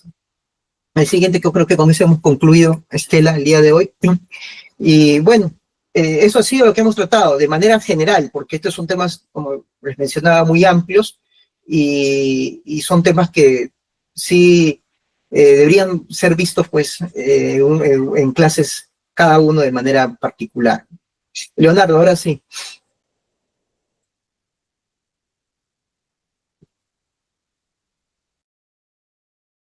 Perdona que estaba con un poco ruido aquí donde me encuentro. Pensé en un primer momento que iban a haber unas preguntas anteriores, pero sin ningún problema yo quería hacer algunos comentarios. De hecho, déjame adelantarte que no se trata tanto de preguntas para respuestas puntuales o muy específicas, ¿no? Sino más bien tratar de manera muy breve hacer ciertas reflexiones en conjunto contigo, ¿no? Dado que eh, creo que has sido bastante preciso con lo que has expuesto. Y voy a empezar con un recuento bastante rápido, ¿no? Bastante resumido. Eh, ah, claro, yo, de hecho, una de las ramas del derecho en las cuales tengo bastante, digamos, acercamiento es el derecho administrativo, ¿no? Y ciertamente en Perú hay un acercamiento bastante peculiar, yo diría bastante inusual en cuanto al, digamos, al mercado y al derecho al mercado y al derecho administrativo en cuanto a la existencia del INDECOPI, no solo como agencia de competencia, sino también como autoridad de consumo y además de, digamos, competencias específicas que tienen en materia de derecho del mercado, ¿no? O afines. Además de la existencia de OCITEL, que también tiene ciertas competencias con respecto valga la redundancia, el derecho a las competencias, ¿no? Porque comparte esta rama conjunto con el INDECOPI solo con el sector de telecomunicaciones. Terminando este paréntesis, yo quería mencionar, digamos, este resumen que mencioné con respecto a la administración pública y al derecho administrativo, no desde su nacimiento a partir de la Revolución Francesa, no como un mecanismo de, digamos, asegurar los derechos de los administrados, de los ciudadanos frente al poder, digamos, absoluto de, del monarca, del poder concentrado en una sola institución o persona, ¿no? Lo importante que ha sido el nacimiento de esta rama, el derecho de la administración pública y cómo se matiza, ¿no? Esto en las constituciones políticas de muchos países en el mundo y en las leyes de procedimiento administrativo. De hecho, en Perú está el texto único ordenado de la Ley de Procedimiento Administrativo General, pues que habla de la protección, de los elementos básicos de protección de los administrados, ¿no? Y ya va incluso un paso más adelante con respecto no solamente a los derechos básicos, sino también a cómo es un rol el ciudadano, el administrado tiene un rol, digamos, protagonista en cuanto al ejercicio de sus derechos frente a la administración pública, ¿no? De hecho, exactamente aquí en España, y yo no creo que sea, digamos, casualidad, la ley es casi similar en cuanto a su nombre, Ley de Procedimiento Administrativo Común, la Ley 39/2015. De hecho, son herramientas súper elementales para cualquier operador de derecho del mercado, inclusive. Ya no estamos hablando de especialistas en derecho administrativo, sino porque siempre cuando tú estás asesorando o frente a un agente económico, frente a un privado, de todas formas, así ejerzas sus relaciones económicas frente a otras empresas o particulares, siempre va a verse, digamos, sujeto a las reglas del juego, a las reglas establecidas por la administración pública, ¿no?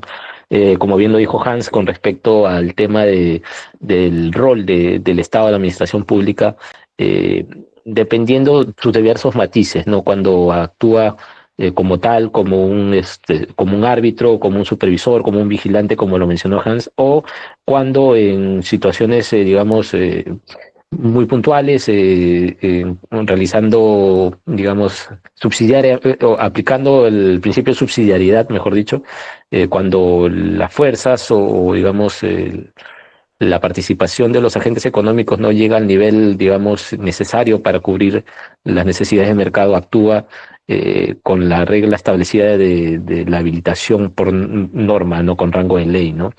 De ahí quería también hacer digamos,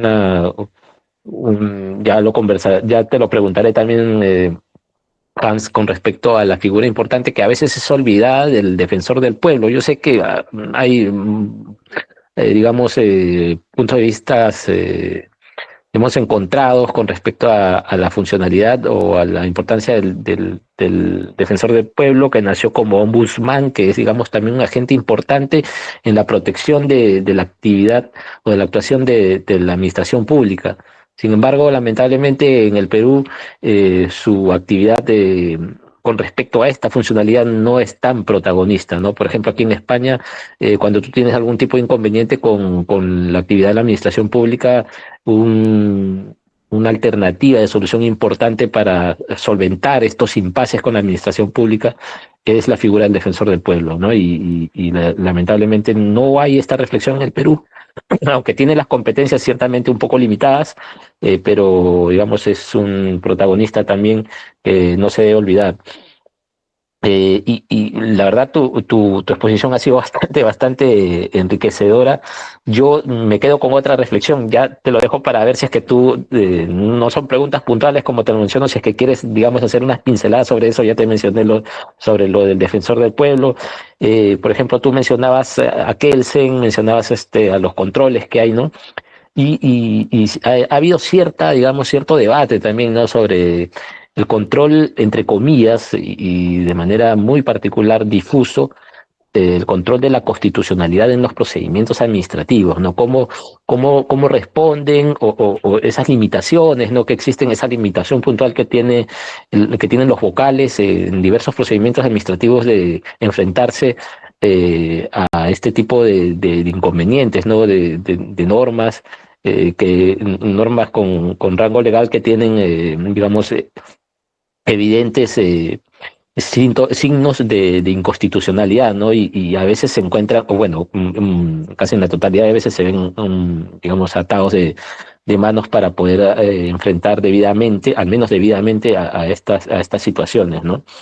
Tú mencionaste también, por otra parte, el tema de la actividad empresarial de la administración pública. Yo recuerdo mucho, no ahondo mucho en esto, valga la redundancia, en este tipo de temas de la teoría de la huida del derecho administrativo, que son, digamos, las formas que tiene la administración pública para,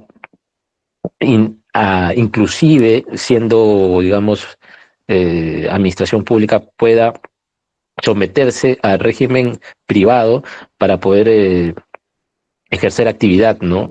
Frente incluso a los propios agentes económicos privados. Tú mencionaste ejemplos como Petroperú, está E-Salud, de hecho, en FONAFE, si no me equivoco, se encuentran todos, digamos, adheridos o de alguna manera adscritas las empresas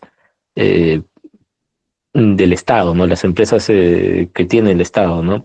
Y es bastante peculiar la visión, o al menos crítica la visión que tienen las empresas, las personas pro mercado sobre estas, ¿no? Por ejemplo, Petroperú lleva recibiendo, al menos últimamente, no siempre, financiación del Estado para hacer frente a sus obligaciones, ¿no? Y si estamos hablando de una empresa privada, obviamente que no va a tener estos beneficios, ¿no? De tener una espalda financiera de respaldo ante inconvenientes que tenga, ¿no?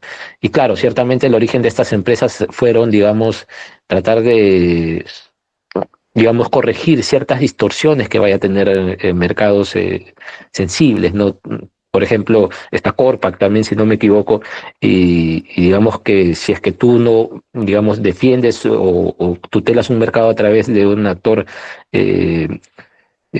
público, sujeto a derecho privado, una empresa pública, en algunos casos pueden darse Yo creo que en casos muy reducidos, la verdad. Ahora mismo yo no estoy a favor de que existan empresas públicas, ¿no? Salvo muy contadas excepciones, ¿no? Pero es un punto que genera muchos matices, que genera mucho debate, y la necesidad de la existencia de empresas públicas en los diversos mercados, ¿no?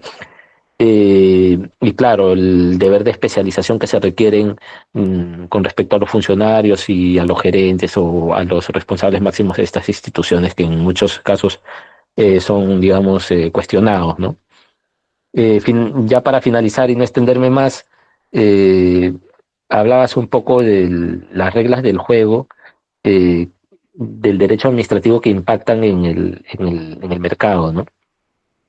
Y claro, ahora hay una serie de alternativas que mezclan o fusionan de alguna manera las herramientas digamos, de eficiencia de mercado, diría yo, que, digamos, buscan esto, ¿no? Maximizar, eh, digamos, el escenario en el que se encuentran, digamos, los agentes económicos.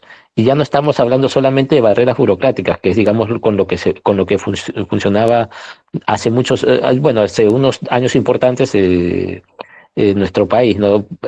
Ya no solamente contábamos, digamos, con la acción popular que busca, digamos, eh, sacar o bueno, detener, digamos, normativas con rango infralegal que no se ajusten, digamos, a esta legalidad, ¿no? Sino ya no solo estamos ante eso, sino también acciones contra barreras burocráticas carentes de razonabilidad o ilegales, ¿no? Ya no solamente nos hemos quedado ahí, sino que hemos pasado al análisis de calidad regulatoria, al análisis de impacto regulatorio, al control de concentración, ¿no? De fusiones. Hay unas reglas del juego ahora bastante importantes, que lo que buscan es generar la eficiencia y también consolidar el bienestar, como tú lo mencionabas, de los consumidores, que son los más afectados cuando hay prácticas anticompetitivas, prácticas, digamos, que atentan contra el derecho de la leal competencia. Y todo esto es un mundo en el cual se mezcla, ¿no? El derecho de mercado con el derecho administrativo, que no suele suceder, al menos no tan claramente en otros países. Sí que se da, pero en el Perú, al enmarcarse todo esto en procedimientos administrativos, no se ven en vía judicial en muchos casos. Todo esto se ve enmarcado en las actividades del Indecopi, por ejemplo, ¿no?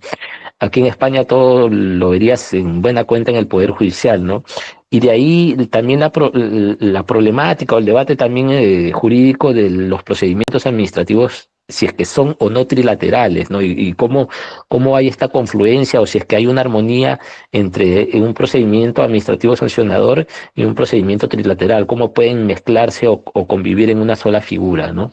Entonces Hans, yo te agradezco, hay muchos puntos por debate, yo te repito, no son preguntas, son cuestiones que podemos dejar incluso a la reflexión de las personas que estén aquí, o que generen preguntas puntuales. Si tú quieres hacer algún tipo de pincelada sobre eso, bien, lo saludaría. No, como te digo, yo estoy muy claro en esto, más lo menciono por las personas que están aquí. Yo sé que este no es un debate, sino nos pasaríamos conversando buen rato. Agradezco tu exposición y estamos en contacto. Muchas gracias. Gracias, Leo. Sí, o sea, el derecho administrativo, a veces uno piensan que es estático, ¿no? Dicen, bueno, el derecho administrativo es estático, piensan que solamente hay que conocer la ley y que ahí acaba, ¿no?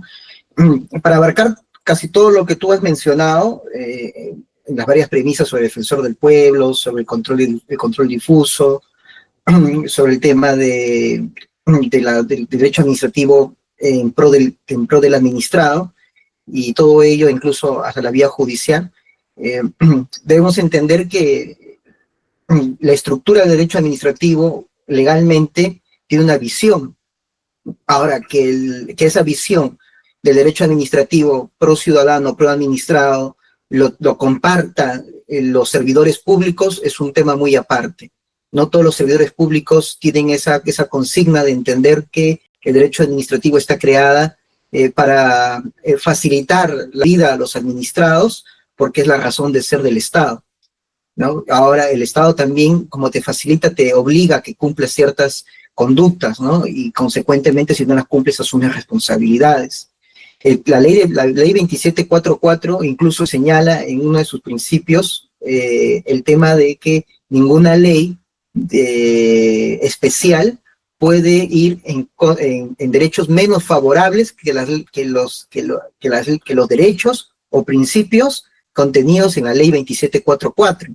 Pero en las líneas generales, por ejemplo, en el caso de prescripciones, en caso de eximentes de responsabilidades, de atenuantes, algunas leyes especiales son muy desventajosas para el administrado. Reducen atenuantes, reducen eximentes, que de repente en la ley 2744, que es más amplia, hay mayor opción para los administrados, las obvian y quieren aplicar principalmente la ley especial. Sin embargo, la misma ley 2744 dice que no pueden ponerse condiciones menos favorables.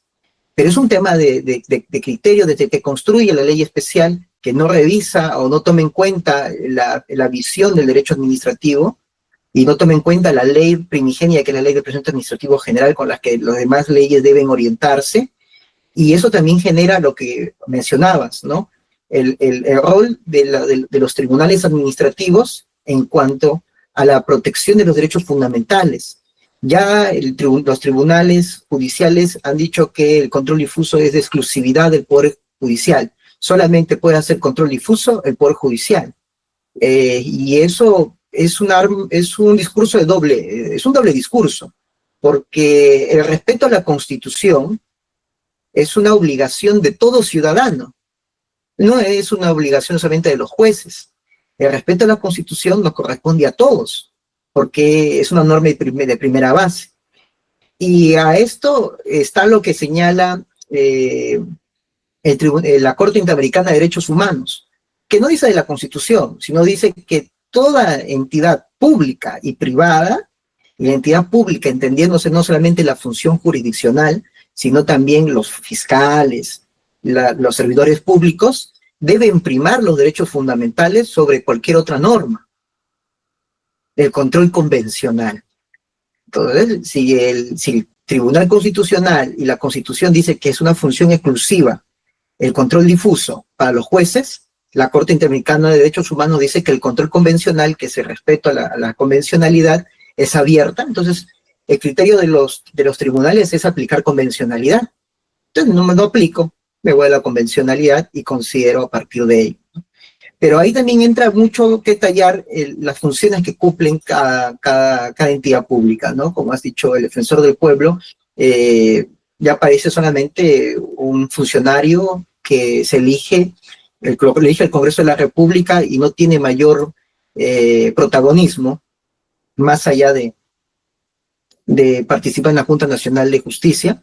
Y la misma Defensoría del Pueblo solamente se ha vuelto una especie de trámite documentario, que llegan denuncias y solamente van a preguntar en qué estado se encuentran. No se nota esa presión, esa situación de garantizar los derechos de los ciudadanos, como lo hacen en algunas partes, ¿no? Donde la misma Defensoría hace acciones, ¿no? Acciones de inconstitucionalidad, acción popular, interpone demandas, con la finalidad de garantizar los derechos de los administrados.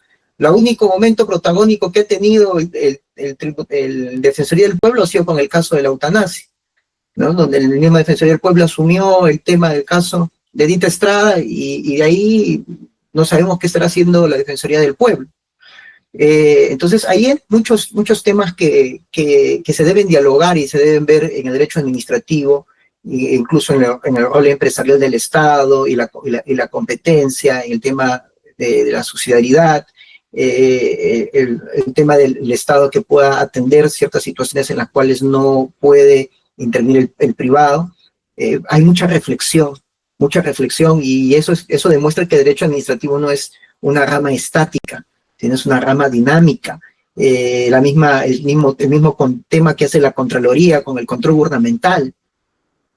Ahora que mucho se discute si la facultad sancionadora de la Contraloría tiene o no tiene, eso hace ver a luz que todavía estamos madurando. O sea, el sistema jurídico peruano creo que ha comenzado a tener una madurez hace recién 15 años, Antes de ello, todavía el derecho todavía estaba trayendo información y modelos de otros países, pero la misma práctica está generando de que la reflexión, las sentencias de los tribunales, las sentencias judiciales del Tribunal Constitucional, las resoluciones de los tribunales administrativos apliquen mayor reflexión sobre cómo debe comportarse el Estado y cómo debe funcionar la administración pública.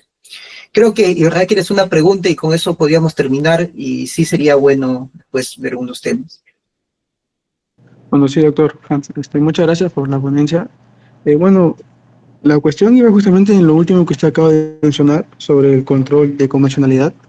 Se le quería consultar cómo se desarrolla el control de convencionalidad en la administración pública, porque si bien es cierto que hay criterios que deben ser uniformes en el paso del tiempo sobre la protección de los derechos humanos, sin embargo cada estado es independiente de acuerdo al contexto en el que se ve ubicado. ¿Usted cómo ve se podría diseñar un sistema de valores así de manera convencional en la forma en cómo debe actuar el aparato estatal? Sí, los operadores de justicia, incluso cuando se habla de la justicia administrativa, que ahora habla del tema de la justicia administrativa, y también lo decía Leonardo, en el tema de Indecopi, ¿no? Indecopi es un tema trilateral que al mismo tiempo es sancionador, o sea, ahí todavía hay un doble, ¿no? Eres trilateral, pero al mismo tiempo sancionas, pero al final todo el sistema administrativo, sea por Indecopi, sea por los tribunales de Servir, tribunales de Sutran y los demás, todos estos tribunales tienen como finalidad principal resolver las controversias que se generan a nivel administrativo. Y cuando hablamos de la convencionalidad, es evitar que el administrado se le reconozca un derecho que sí le es aplicable, pero por cuestiones normativas prefieran de que lo vea a nivel judicial. Entonces, lo que estamos haciendo es alargar y afectar al administrado con solamente castigarlo porque es un castigo, ¿no? O sea, yo sé que te lo tengo, pero lo puedo reconocer porque es un derecho fundamental, es un derecho humano, pero bueno, como yo no quiero hacer convencionalidad, yo no quiero hacer ninguna aplicación, no quiero motivar mi resolución, que eso lo haga un juez, que un juez sí lo puede hacer. Entonces, buscamos de judicializar todo, y sabemos que en el Perú la judicialización cuesta mucho tiempo, y es un problema. Y ahí viene el tema de la percepción de seguridad jurídica a nivel de justicia. ¿Cuántas personas se sienten seguras de que los procedimientos administrativos al final van a garantizar el reconocimiento de un derecho y no van a tener que irse a la vía judicial? Y ahí viene el tema de la aplicabilidad de la convencionalidad. Tendría que ver cada tribunal en qué medida, en casos concretos, porque todos se medida en casos concretos, se podría resolver una situación a nivel de la aplicabilidad de la convencionalidad, ¿no? En temas disciplinarios hay muchas formas, desde la presunción, de la no incriminación, desde las prácticas que se realizan en los procesos de investigación. El Tribunal de Servir ha sabido resolver a través de la convencionalidad, ¿no? Como la presunción de inocencia, el plazo razonable, la no incriminación, que son preceptos de derechos fundamentales, de derechos humanos, y los ha sabido aplicar y ha sabido resolver. Ahora, en casos económicos, también podría haberlos, tendríamos que analizar qué casos en concreto podría aplicar cada tribunal la convencionalidad, ¿no? Pero eso es un trabajo que se va a comenzar a dar poco a poco, porque, como le digo, es un tema de interiorizar también a los servidores públicos, ¿no? Y eso se da a partir de esto, ¿no? Del debate y la reflexión. Leonardo, creo que...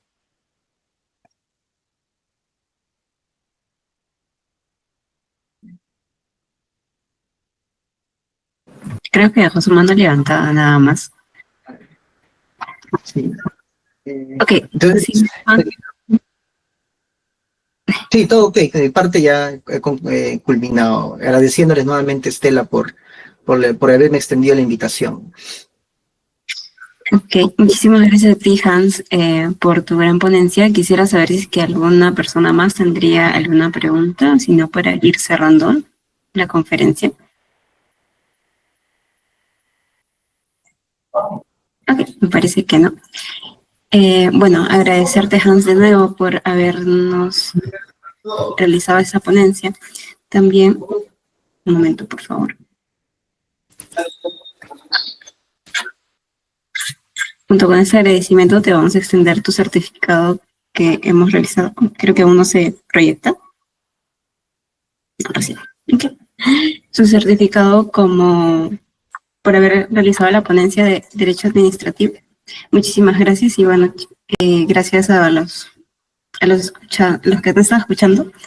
Y nada, esperamos verlos la próxima semana que tenemos otra conferencia de Derecho de Mercado. Ok, muchísimas gracias, cuídense, tengan un buen día. Gracias, cuídense. Un abrazo. Gracias, cuídense.